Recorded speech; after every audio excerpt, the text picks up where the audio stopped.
Selamat pagi pemirsa. Berita Padang hadir kembali hari ini bersama saya Adini dan sejumlah informasi telah kami siapkan untuk Anda. Berikut selengkapnya.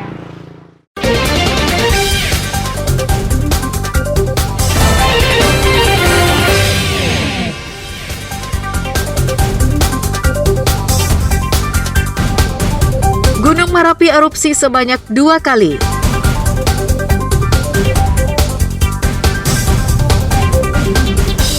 Saat rumahnya digerebek polisi, seorang bandar sabu-sabu di Payakumbuh tak sempat membuang semua sabu-sabu miliknya.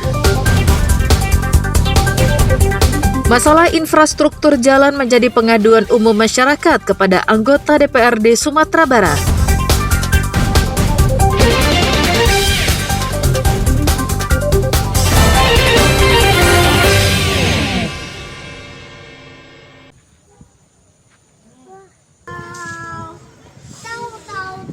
Gunung Merapi yang terletak di antara Agam dan Tanah Datar kembali erupsi. Hingga Sabtu sore, pekan lalu, gunung aktif itu telah mengalami erupsi 2 kali, yakni pada pukul 1:05 waktu Indonesia Barat dengan ketinggian kolom abu 800 meter. Erupsi kedua terjadi pukul 17:10 waktu Indonesia Barat dengan ketinggian kolom abu 1000 meter. Tim Tanggap Darurat Pusat Vulkanologi dan Mitigasi Bencana Geologi Bandung membenarkan bahwa Gunung Merapi mengalami 2 kali erupsi. Pada erupsi pertama, kolom abu teramati berwarna kelabu dengan intensitas sedang hingga tebal, dengan condong ke arah timur laut dan terekam dengan durasi 7 menit 23 detik. Sedangkan erupsi kedua, kolom abu teramati berwarna kelabu dengan intensitas sedang dan condong ke arah barat laut. Aktivitas ini terekam seismograf dengan durasi 1 menit 30 detik. Selama bulan Oktober telah terjadi 3 kali erupsi.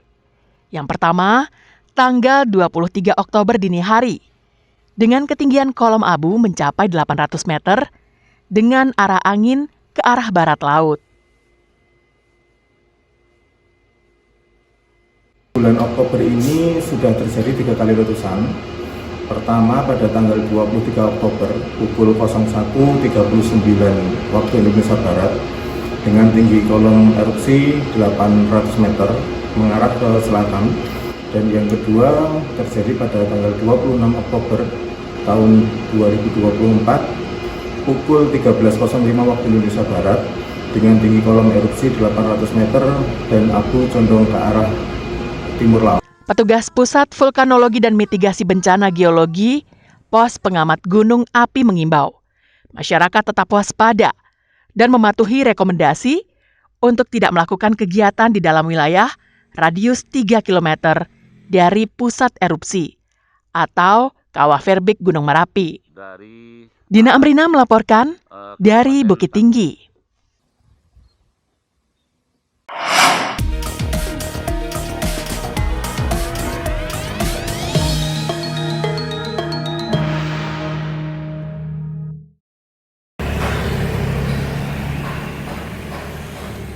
Bawaslu akhirnya meneruskan laporan masyarakat tentang ketidaknetralan belasan ASN di lingkungan pemerintah Pariaman dalam Pilkada serentak November mendatang.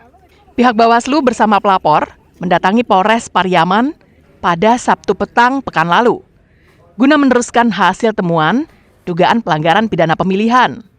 Laporan dilakukan setelah Bawaslu melakukan klarifikasi terhadap para terlapor serta pembahasan pertama dan kedua bersama Gakumdu secara tertutup.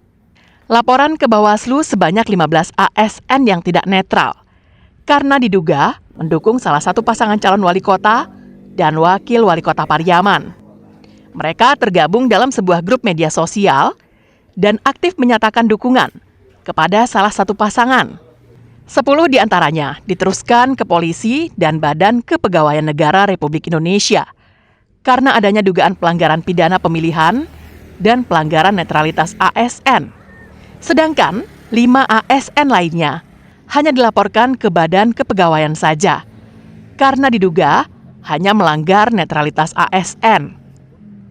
Ya, kita hari ini menyampaikan penerusan dugaan pelanggaran pidana yang telah kita terima dari pelapor, dan kita sudah melakukan kajian baik itu pembahasan pertama maupun pembahasan kedua, sehingga dari kajian kita bersama Sentra Gakumdu yang tergabung antara Bawaslu, Kepolisian dan Kejaksaan dipenuhi ada unsur tidak pidana pemilihan.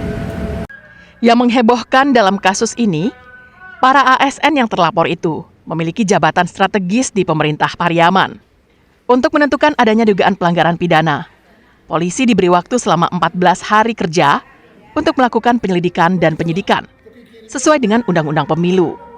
Eki Rafki melaporkan dari Pariaman.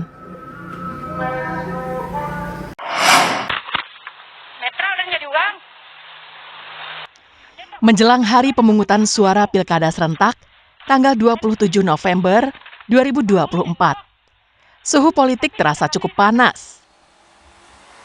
Hal ini dilihat dari adanya laporan yang diterima oleh Badan Pengawas Pemilu Pesisir Selatan. Bawaslu telah menerima 2 laporan dugaan pelanggaran. Laporan pertama masuk pada tanggal 16 Oktober lalu, terkait dugaan pengerusakan APK milik calon bupati nomor urut 2 di Kecamatan Linggo Saribaganti. Kemudian, laporan kedua pada tanggal 21 Oktober terkait hal yang sama, namun terjadi di Kecamatan Sutra. Untuk laporan pertama, Bawaslu telah menindaklanjutinya. Namun dari hasil verifikasi, tidak ada dugaan pelanggaran.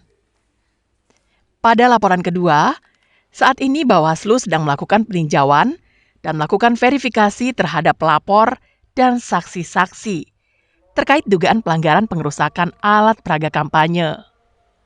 Jika ditemukan pelanggaran pada laporan itu, maka sesuai dengan pasal 187 ayat 3, terlapor akan dikenai sanksi penjara paling lama 6 bulan. Ditambah denda minimal Rp100.000 dan maksimal Rp1.000.000. Dan pelanggarannya tindak pidana pemilihan. Berikutnya kita register dan kita lakukan klarifikasi melibatkan kepolisian, jaksa yang tergabung dalam Gakumdu. Dan hasilnya tidak terpenuhnya unsur pasal pidana terhadap laporan 01 tersebut. Laporan kedua ini terkait sama dugaan pengerusakan alat peraga kampanye tapi di kecamatan yang berbeda. Bawaslu Pesel mengimbau masyarakat agar lebih berhati-hati dalam mengambil tindakan. Jangan sampai berbuat untuk kepentingan calon, namun masyarakat yang dirugikan. Banta Fauzan melaporkan dari Pesisir Selatan.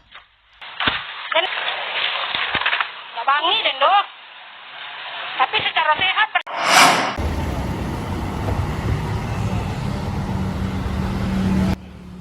Logistik surat suara untuk pemilihan gubernur dan wakil gubernur, serta bupati dan wakil bupati, tiba di Pesisir Selatan pada Minggu dini hari. Logistik itu dibawa dengan mobil melewati jalur darat dari Sukaresmi, Lipo Cikarang, Bekasi, Jawa Barat. Dalam satu mobil terdapat surat suara untuk Padang, Mentawai, Solok Selatan, Pesisir Selatan, dan untuk provinsi. Surat suara ini berangkat tanggal 23 Oktober lalu dan sampai di Padang pada hari Sabtu malam. Setelah pembongkaran logistik di gudang KPU Padang, mobil itu langsung menuju Pesisir Selatan yang dikawal oleh polisi, pegawai KPU Pesel, dan pegawai Bawaslu Pesel. Logistik yang tiba di Pesisir Selatan tidak langsung dibongkar di gudang KPU. Menurut Komisioner KPU Pesisir Selatan, Ruswandi Rinaldo, berdasarkan instruksi dan arahan dari KPU Provinsi, bahwa logistik yang sampai pada malam hari dibongkar pada pagi harinya. Untuk surat suara pemilihan serentak di Pesisir Selatan, terdapat 64 kotak surat suara. Sesuai daftar pemilih tetap, ditambah 2% dan 1 kotak yang berisi 2.000 lembar surat suara jenis pemilihan bupati dan wakil bupati untuk kebutuhan pemungutan suara ulang. Sampai di Pesisir Selatan itu sekitar jam 12 tengah malam, namun belum bisa dilakukan bongkar muat surat suara sehubungan dengan informasi dari pihak sekretariat berdasarkan arahan dari pimpinan di provinsi bahwa jika sampai tengah malam maka dilakukan bongkar surat suaranya itu besok pagi. Jumlah DPT di pesisir selatan untuk pemilihan serentak tahun 2024 lebih dari 370.000 pemilih. Banta Fauzan melaporkan dari pesisir selatan.